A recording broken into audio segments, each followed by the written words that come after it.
যারা আমার এই নাতিকে ভালোবাসবে, মান আহাব্বাহুমা ফাকাদ আহাব্বানি, যারা আমার এই নাতিদেরকে ভালোবাসবে তারা মূলত আমি নবীকে ভালোবেসেছিল। সুবহানাল্লাহ। ওয়া মান আবগাদাহুমা ফাকাদ আবগাদানি, যারা তাদের সাথে দুশমনি করলো তারা মূলত আমি নবীর সাথে দুশমনি করলো। যারা নবীর সাথে দুশমনি করে তারা আল্লাহর রেজামন্দি পাবে, আল্লাহর খুশনদি পাবে না। আল্লাহ রাব্বুল আলামিন কালামে পাকের মধ্যে ইরশাদ নূরানি করেছেন, ইন্নাল্লাযীনা ইউযুনাল্লাহা ওয়া রাসূলাহু লা'আনাহুমুল্লাহু ফিদ দুনিয়া ওয়াল আখিরাহ ওয়া আ'আদ্দা লাহুম আযাবাম মুহিনা। আল্লাহ বলে, যারা আল্লাহ এবং রাসূলকে কষ্ট দেয় তাদের জন্য দুনিয়া এবং আখিরাতে আল্লাহর লানত, তাদের জন্য ওই পরকালে দর্দনাক আযাব অবধারিত। এখন এখানে কথা হলো, যারা আল্লাহ এবং রাসূলকে কষ্ট দেয়, আল্লাহকে কিভাবে কষ্ট দেবে? আল্লাহকে কিভাবে কষ্ট দেবে? রাসূলকে কষ্ট দেওয়া মানে আল্লাহকে কষ্ট দেওয়া, ঠিক কিনা?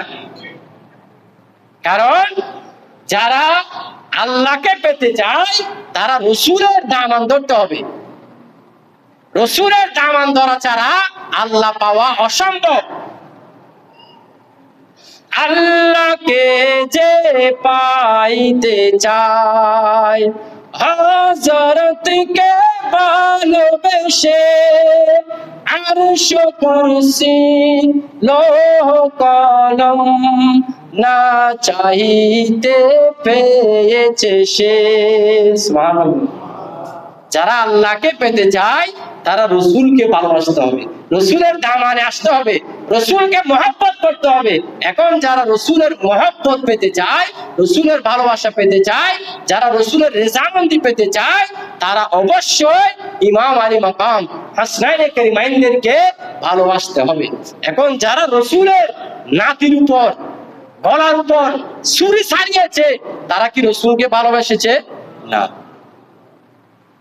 তারা কি আল্লাহর রেজামন্দি পাবে, রাসূলের রেজামন্দি পাবে? কখনো পাবে না। তাদের উপর আল্লাহর লানত এবং তাদের জন্য ওই কিয়ামতের ময়দানে দর্দনাক আযাব তাদের জন্য অবধারিত রয়েছে। আল্লাহ আমাদেরকে ওই ধরনের এজিদি মুসলমানদের থেকে আমাদের জানমালকে আল্লাহ হেফাজত করুক। সকলে আমিন। নবীকে যদি আপনি ভালোবাসেন তাহলে নবীর নাতিদেরকে ভালোবাসতে হবে।